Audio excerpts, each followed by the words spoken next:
اللہ السمیع العلیم من الشیطان الرجیم۔ اللہ پاک نے قربانی کا ذکر قرآن کریم میں فرقان حمید میں چار بار کیا ہے، 4 دفعہ کیا ہے۔ سب سے پہلے سورۃ حج میں آیت نمبر 37 میں اللہ فرماتا ہے، بے شک تمہاری قربانی کا گوشت یا خون مجھ تک نہیں پہنچتا، اگر پہنچتا ہے تو تمہارا تقویٰ پہنچتا ہے۔ دوسری سورۃ انعام، سورۃ الانعام آیت نمبر 162، اللہ فرماتا ہے، نبی ان سے کہہ دیجئے کہ میری نماز، میرا جینا، میرا مرنا، میری قربانی سب خالص اللہ کے لیے ہے جو سارے جہان کا مالک ہے۔ تیسری بار ذکر آیا ہے سورۃ والصفات آیت نمبر 108 میں اللہ فرماتا ہے، اے نبی ان سے کہہ دیجئے بے شک ہم نے اس عمل کو، اس کار خیر کو، اس چلن کو، اس قربانی کو آنے والی امت کے لیے، آنے والی قوم کے لیے بچا کر رکھا ہے۔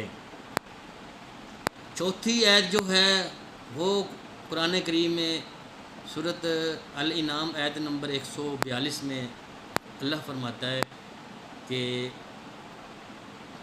چار جو جانور ہیں آپ ان کی قربانی کر سکتے ہیں۔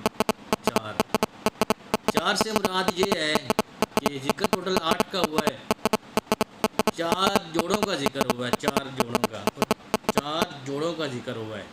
4 جوڑوں سے مراد بکرا بکری 2 یہ ہو گئے، یہ ایک جوڑا ہو گیا۔ دوسرا جوڑا بھیڑ نر اور مادہ، یہ 2 جوڑے ہو گئے، یہ ٹوٹل 4 ہو گئے۔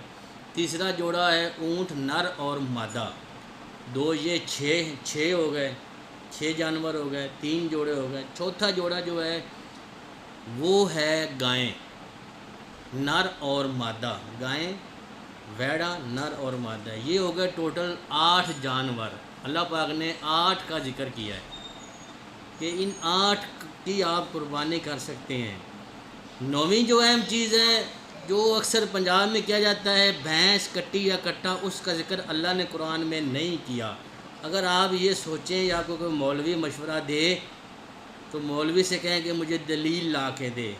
اگر وہ کہیں کہ عرب میں اس وقت بھینس نہیں ہوتی تھی تو نعوذ باللہ، اللہ پاک نے جو 18,000 مخلوقات تخلیق کی تھی، کہ اللہ کریم کو نہیں پتہ تھا کہ میرا ایک پیغمبر ابو البشر ابراہیم آئے گا اور وہ اس کا امتحان ہوگا، وہ اپنے بیٹے کی قربانی دے گا، میں اس کا امتحان لوں گا اور اس کی اولاد میں سے میرا آخری نبی الزمان جو ہوگا اس کی امت وہ قربانی کرے گی۔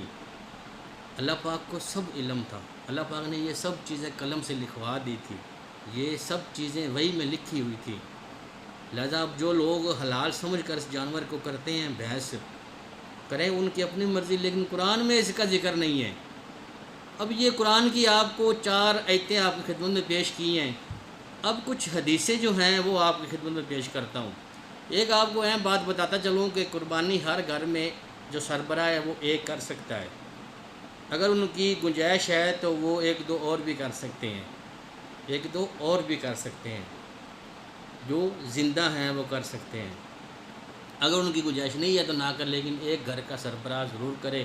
گھر میں 3 سے 4 بندے اگر کماتے ہیں تو ان کو چاہیے کہ وہ قربانی کریں۔ قربانی ایک فلسفہ ہے، قربت قرابت، ایک علاماتی قربانی، ایک روحانی قربانی، اللہ کا قرب حاصل کرنے کے لیے، اپنی روح کو اللہ کی محبت پر نچھاور کرنے کے لیے۔ علامتی قربانی تو آپ ظاہری ہوتی جو آپ کرتے ہیں، لیکن اللہ پاک جو ہے وہ تقویٰ پسند کرتا ہے، آپ کی دل کی محبت جو ہے وہ اللہ پاک پسند کرتا ہے۔ اب آ جاتے ہیں حدیث کی طرف۔ صحیح الجامع کتاب حدیث نمبر 1064 میں آپ صلی اللہ علیہ وسلم نے فرمایا کہ اللہ کے نزدیک قربانی کا دن بڑا عظیم دن ہے۔ اس کے بعد امام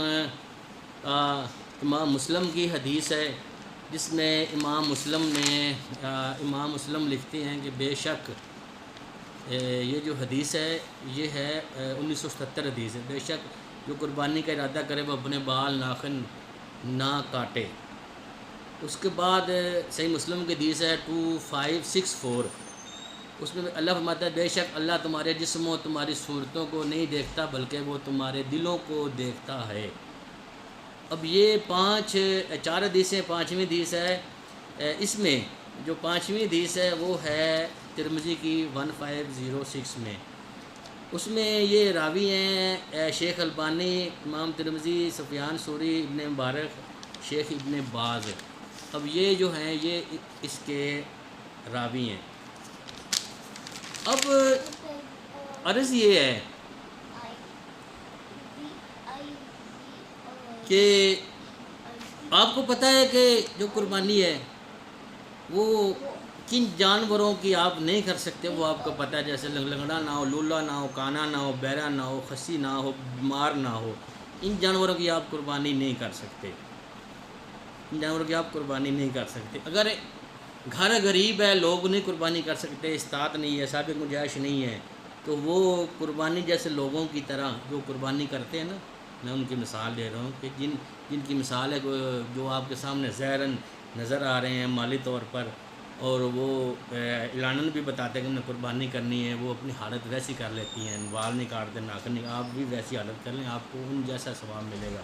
میرا کہنے کا مطلب یا مقصد یہ تھا۔ تو بہنوں اور بھائیوں، آپ اس مولوی سے مسئلہ پوچھیں، دینی مسئلہ پوچھیں جس مولوی نے یہ تفسیر القرآن، یہ سب سے بڑی کتاب ہے اللہ کی طرف سے، جس نے اس کا مطالعہ کیا ہو، جس نے اس کی اسٹڈی کی ہو، جس نے تفسیر قرآن پڑھا ہو، تجوید پڑھی ہو، جس نے قرأت کے ساتھ پڑھا ہو، آپ اس بندے سے آپ مسئلہ لیں، مشورہ پوچھیں، دینی مسائل پوچھیں۔